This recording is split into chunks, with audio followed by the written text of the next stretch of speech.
Triplets pregnancy అన్నది ఎంత common అన్నది అంటే 1 in 10,000 ప్రెగ్నెన్సీస్లో మనం ట్రిప్లెట్ ప్రెగ్నెన్సీ అనేది చూస్తాం. అంటే న్యాచురల్గా ట్రిప్లెట్ ప్రెగ్నెన్సీ అన్నది చాలా రేర్. ఇండక్షన్ డ్రగ్స్ కానీ లేదంటే ఐవీఎఫ్ ట్రీట్మెంట్ తీసుకునేటప్పుడు మనకి ట్రిప్లెట్ ప్రెగ్నెన్సీ కానీ ట్విన్ ప్రెగ్నెన్సీ అనేది చాలా కామన్గా కనిపించే విషయం. ఇన్సిడెన్స్ ఈ పేషెంట్లో కూడా జరిగింది. ఎప్పుడైతే మనం ఓవ్యులేషన్ ఇండక్షన్ డ్రగ్స్ స్టార్ట్ చేసామో తనకు ఒకటేసారి ఎగ్స్ అన్నవి ఎక్కువగా 3 to 4 eggs వరకు పెరిగాయి కాబట్టి ఈ ట్రిప్లెట్ ప్రెగ్నెన్సీ అన్నది వచ్చింది.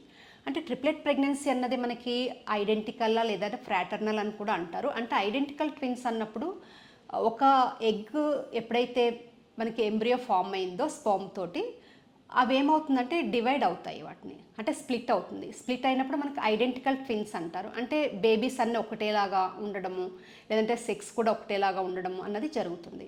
అంటే ఫ్రాటర్నల్ అన్నప్పుడు మనకి ఒక్కొక్క ఎగ్ రిలీజ్ అయినప్పుడు ఒక్కొక్క స్పర్మ్ తోటి ఫర్టిలైజ్ అయ్యి వేరే వేరేగా బేబీస్ అన్నవి ఫామ్ అవుతాయి. దాన్ని ఫ్రాటర్నల్ అంటారు. అంటే మన ఫ్రాటర్నల్ లేదంటే ఐడెంటికల్ ట్విన్స్ సేమ్ ప్రెగ్నెన్సీలో కూడా కనిపించే అవకాశాలు కూడా ఉంటాయి. యూజువల్గా ఎప్పుడైతే మనకి ట్రిప్లెట్ ప్రెగ్నెన్సీ అనేది కనిపిస్తుందో బేబీస్లో కూడా లేదంటే మదర్లో కూడా కాంప్లికేషన్స్ అనేవి ఎక్కువగా ఉంటాయి. మనకి బేబీస్లో అన్నప్పుడు మనము కన్సిడర్ చేసినప్పుడు ప్రీటర్మ్ డెలివరీ అంటే మనకి 28 వీక్ నుంచి 34 వీక్స్ వరకు డెలివరీ అయ్యే అవకాశాలు ఎక్కువగా ఉంటాయి. దాంతోపాటు బేబీ అన్నది ఇంట్రాయూట్రైన్ గ్రోత్ రిటార్డేషన్ అంటే బేబీ కూడా యూజువల్గా పెరగాల్సిన అంటే 3 kgs కానీ 2.5 kgs అట్లా వెయిట్ పెరగకుండా మనకు 1.5 kgs కానీ 1.2 kgs వరకు పెరిగే అవకాశాలు ఉంటాయి. ఎందుకంటే బేబీ ట్రిప్లెట్స్ అన్నప్పుడు అబ్డామిన్ లోపల అంటే మదర్ ఊమ్ లోపల అకామిడేషన్ అన్నది ఆ ప్లేస్ తక్కువగా ఉంటుంది కాబట్టి మనకి ప్రీటర్మ్ డెలివరీ అయ్యే అవకాశాలు కూడా చాలా ఎక్కువగా ఉంటాయి. దీంతో ఏమవుతుందంటే మదర్కి కూడా కాంప్లికేషన్స్ అన్నవి ఈ ప్రెగ్నెన్సీ టైంలో ఎక్కువగా వచ్చే అవకాశాలు ఉంటాయి. అంటే మెయిన్గా మనకి ప్రెగ్నెన్సీ ఇండ్యూస్డ్ హైపర్ టెన్షన్ అంటారు. అంటే ప్రీ ఎక్లాంప్టిక్ టాక్సిమియా కానీ లేదంటే డయాబెటీస్ మిలిటస్ కూడా వచ్చే అవకాశాలు అంటే జెస్టేషనల్ డయాబెటీస్ మిలిటస్ వచ్చే అవకాశాలు కూడా ఉంటాయి.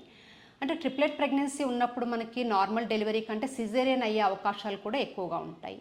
అంటే పోస్ట్ ఆపరేటివ్ కాంప్లికేషన్స్ అన్నప్పుడు తనకి డెలివరీ అప్పుడు కానీ లేదంటే తర్వాత కూడా తనకి బ్లీడింగ్ ఎక్కువగా అయ్యే అవకాశాలు కూడా ఎక్కువగా ఉంటాయి. ఈ ట్రిప్లెట్ ప్రెగ్నెన్సీ ఉన్నప్పుడు ఎటువంటి జాగ్రత్తలు తీసుకోవాల్సి వస్తుంది అంటే రెగ్యులర్గా అయ్యే స్కాన్స్ కంటే ఈ ట్రిప్లెట్ ప్రెగ్నెన్సీ ఉన్నప్పుడు స్కాన్స్ అనేవి కూడా ఫ్రీక్వెంట్గా చేయాల్సి వస్తుంది. ఎందుకంటే మనకి బేబీ వెయిట్ ఒకటి చూసుకోవడానికి దాంతోపాటు అమ్నియాటిక్ ఫ్లూయిడ్ అంటే ఉమ్మనీరు అన్నది కూడా మనకి ఎంత పెరుగుతుంది అంటే ఒక్కొక్కసారి ఏమవుతుందంటే ట్రిప్లెట్ ప్రెగ్నెన్సీ ఉన్నప్పుడు మనకి హైడ్రామ్నియస్ అంటే ఎక్కువగా ఉమ్మనీరు డెవలప్ అయ్యే అవకాశాలు కూడా ఉంటాయి. అందుకు మనకి ఉమ్మనీరు ఎట్లా ఉంది, బ్లడ్ సర్క్యులేషన్ ప్లాసెంటాకి ఎట్లా ఉంది, ఇవన్నీ తరచుగా మనము ఫ్రీక్వెంట్గా స్కాన్స్ చేయించుకోవాల్సి వస్తుంది. దాంతోపాటు డైట్ విషయంలో కూడా మదర్ మనకి ఎక్కువగా ఐరన్ ఒకటి, folic acid, calcium and protein ఎక్కువగా ఉండే డైట్ తీసుకోవాల్సి వస్తుంది. దాంతోపాటు రెస్ట్ కూడా తనకి వేరే వాళ్ళతో కంపేర్ చేస్తుంటే కొంచెం బెడ్ రెస్ట్ కూడా ఇవి ట్రిప్లెట్ ప్రెగ్నెన్సీ ఉన్న వాళ్ళకి ఎక్కువగా తీసుకోవాల్సిన అవసరం ఉంటుంది. ప్రోటీన్ ఎక్కువగా ఉండే ఫుడ్ అంటే మనకి యూజువల్గా చికెన్ కానీ ఎగ్స్ కానీ ఫిష్ ప్రోటీన్ ఫుడ్ అన్నప్పుడు మనకి పప్పులు కూడా దీంట్లో ఇంక్లూడ్ అవుతాయి.